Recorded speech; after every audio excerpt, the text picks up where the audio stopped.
Hello guys, welcome back to my YouTube channel. आज हम करने वाले हैं क्लास 9th का चैप्टर नंबर 2 पोलिनोमियल्स। गाइस, इस चैप्टर में आपको एक्सरसाइज करने से पहले कुछ इंपॉर्टेंट पॉइंट समझने की ज़रूरत है। तो इस वीडियो में हम कुछ इंपॉर्टेंट पॉइंट कर लेते हैं। इंपॉर्टेंट पॉइंट आपको समझाऊंगी, उसके बाद हम एक्सरसाइज करेंगे। इंपॉर्टेंट पॉइंट नोट कर सकते हैं आप चाहे तो, वरना तो आपको PDF मिल ही जाएगी।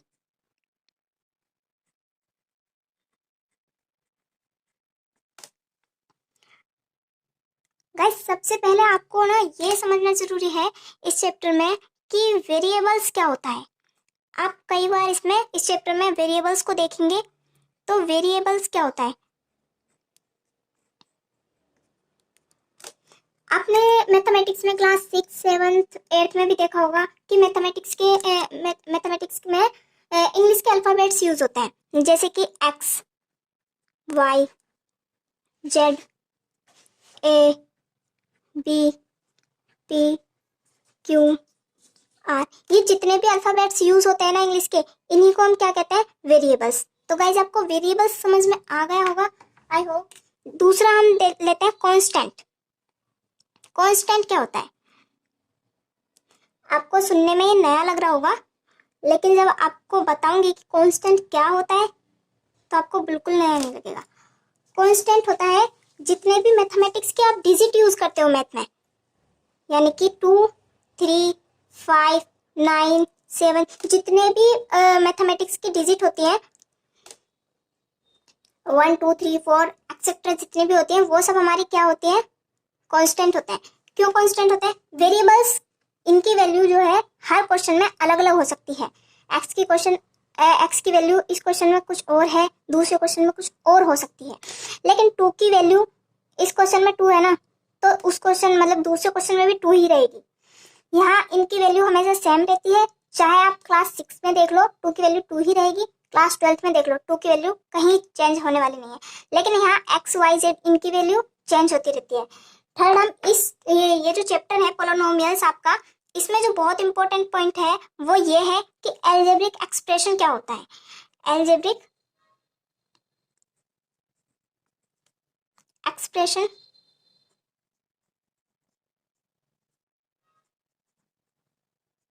ये क्या होता है, आपने क्लास 8 में भी देखा होगा। इस एल्जेब्रिक एक्सप्रेशन जो बनता है ना, वो बनता है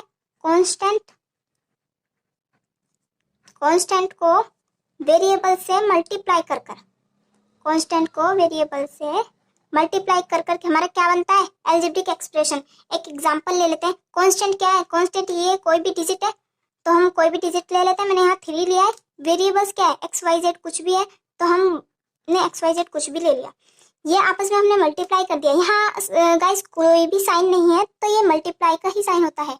आप किसी भी क्वेश्चन में लोगे, किसी भी क्वेश्चन में आप देखना, अगर कहीं यहाँ पर बीच में कोई भी साइन ना दिखाई दे, तो आप अपनी मर्जी से क्या समझोगे, मल्टीप्लाई। ये मल्टीप्लाई ही होता है। तो ये हमारा क्या हो गया, एल्जेब्रिक एक्सप्रेशन हो गया।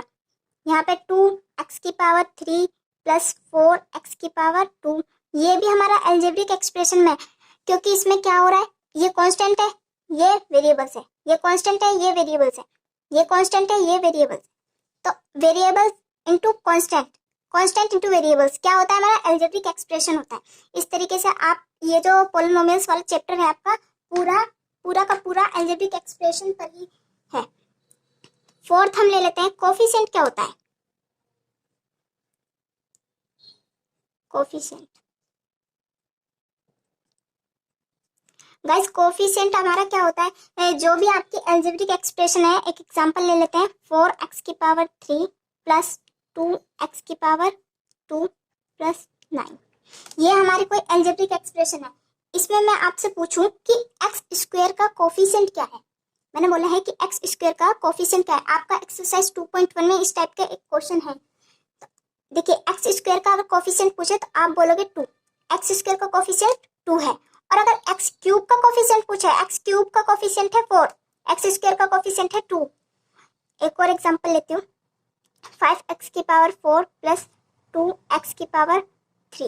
अब आपसे पूछूं कि x³ का कोफिशिएंट क्या है, तो गाइज x³ का कोफिशिएंट 2 है, x4 का कोफिशिएंट है 5।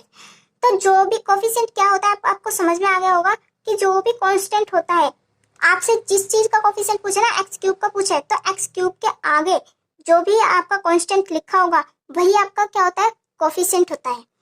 गाइस आपको समझ में आ रही होंगी चीजें। हम आगे चलते हैं। आगे आपको टर्म्स समझ में आनी चाहिए।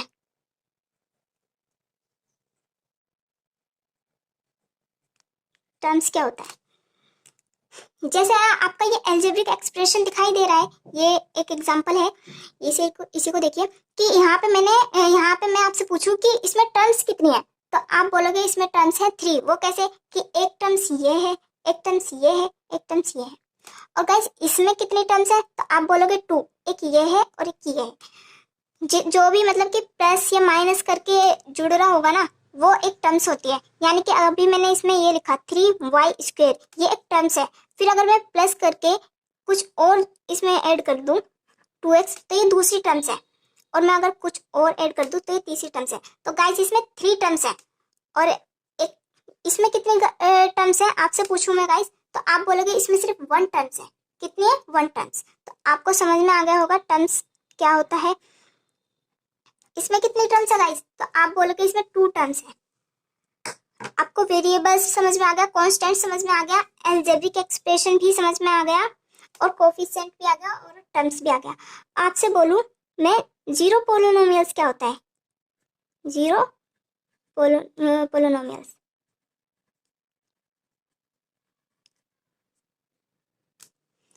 तो गाइस जीरो पोलिनोमियल्स वो होता है जिसमें आप एक कांस्टेंट ले लो। जैसे कि कांस्टेंट ले लो, ये हमारा सिंपली क्या है, कांस्टेंट है। इसमें कोई भी वेरिएबल्स आपका ऐड नहीं हो रहा, यानी कि इसमें कोई भी वेरिएबल्स ऐड नहीं हो रहा। अभी हमने पता है कि अलजेब्रिक एक्सप्रेशन क्या होता है, कांस्टेंट इनटू वेरिएबल्स। और अगर हम खाली कांस्टेंट ले लें, वेरिएबल्स को ले ही ना, तो यानी कि ये कोई अलजेब्रिक एक्सप्रेशन है ही नहीं। जब अलजेब्रिक एक्सप्रेशन नहीं है तो ये पोलिनोमियल्स ही नहीं है। पोलिनोमियल्स नहीं है तो इसका मतलब ये जीरो पोलिनोमियल्स है। ये जीरो पोलिनोमियल्स है, यानी कि कांस्टेंट को ही जीरो पोलिनोमियल्स कहते हैं। कांस्टेंट को ही क्या कहते हैं, जीरो पोलिनोमियल्स, क्योंकि इसमें कोई भी वेरिएबल्स नहीं होता। तो गाइस आपको जीरो पोलिनोमियल्स समझ में आ गया। अब हम 7th पॉइंट की तरफ चलते हैं। डिग्री क्या होता है,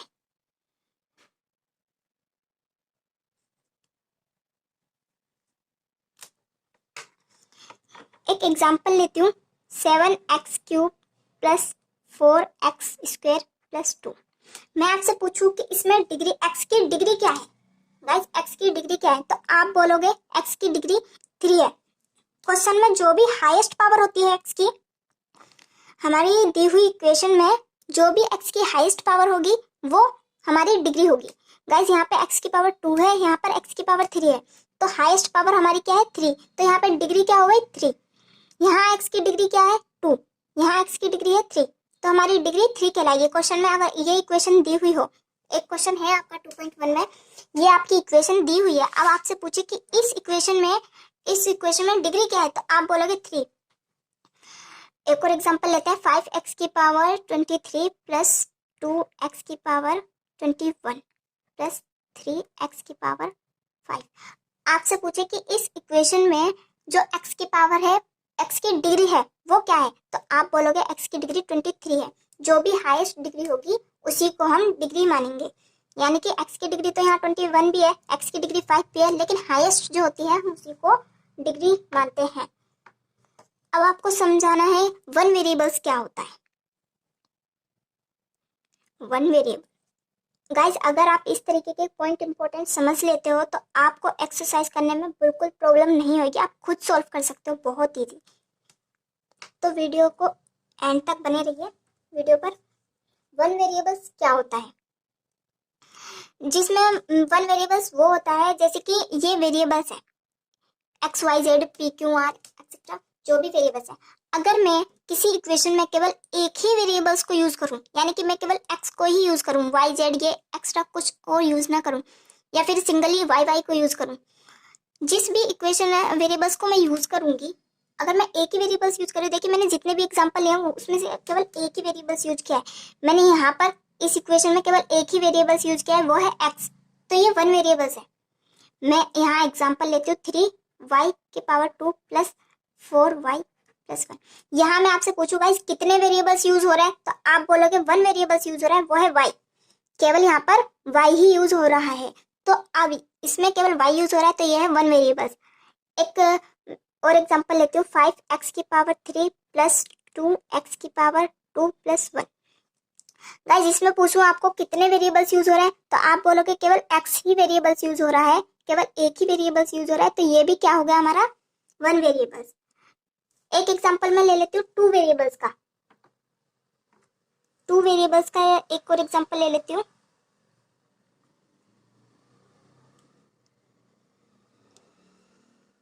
जैसे हमने वन वेरिएबल्स में क्या किया है, केवल एक ही वेरिएबल्स को यूज किया है, टू वेरिएबल्स में हम टू वेरिएबल्स को यूज करेंगे। आपको बुक में टू वेरिएबल्स भी कहीं कहीं दिखाई देगा, वन वेरिएबल्स भी आपको दिखाई देगा। जैसे कि मैंने यहाँ पर ये टू वेरिएबल्स को यूज किया है, ठीक है, टू वेरिएबल्स को मैंने यहाँ यूज किया है, तो ये हमारा क्या हो गया, टू वेरिएबल्स हो गया। गाइस आपको वन वेरिएबल्स और टू वेरिएबल्स आपको समझ में आ गया होगा। अब हम चलते हैं अपने 10th पॉइंट की तरफ, वो है हमारा मोनोमियल्स।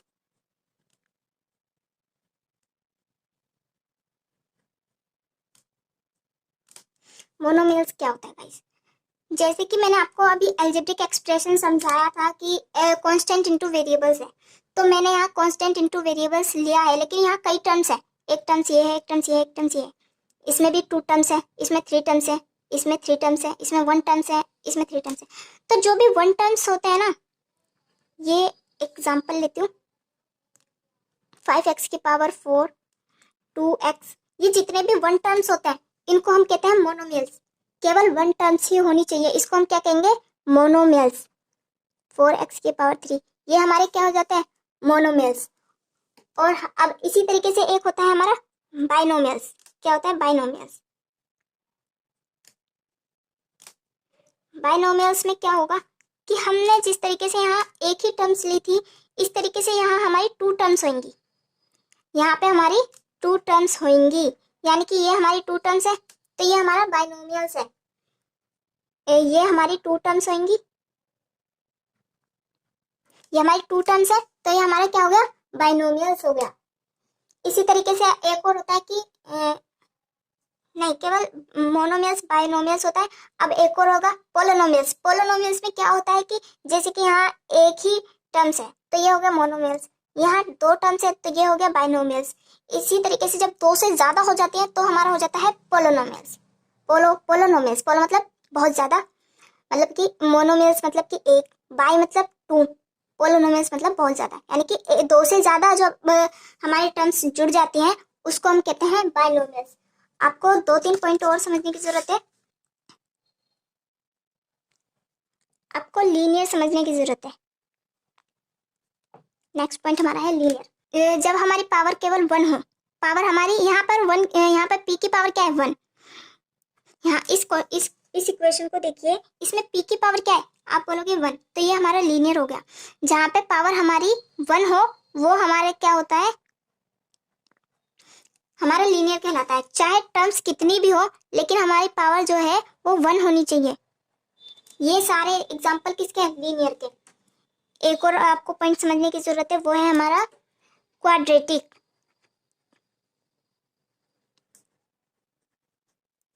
क्वाड्रेटिक क्या होती है, जिस तरीके से अभी मैंने आपको बताया कि p की पावर वन है तो हम लीनियर कहेंगे। अगर इसी में p की पावर जो है टू हो जाए, p की पावर अगर टू हो जाए, जब हमारी पावर जो है हाईएस्ट पावर वो टू हो, तो हमारी क्या कहलाती है, क्वाड्रेटिक। क्या कहलाएगी, क्वाड्रेटिक। ये हमारे क्वाड्रेटिक के एग्जाम्पल है, जब हमारी पावर क्या हो, टू हो। हमारी पावर अगर टू होगी तो वो होगा हमारा क्वाड्रेटिक। इसी तरीके से एक और लास्ट पॉइंट बचा है आपका, वो है आपका क्यूबिक। गाइस जैसे आपकी पावर यहाँ वन थी और क्वाड्रेटिक में आपकी पावर टू थी, क्यूबिक में आपकी पावर कितनी होनी चाहिए, अब तो आप खुद ही बता दोगे, थ्री। जब आपकी पावर हाईएस्ट पावर जब आपकी थ्री हो, एक्स की हाईएस्ट पावर जब थ्री होगी, तो आप बोलोगे क्यूबिक है।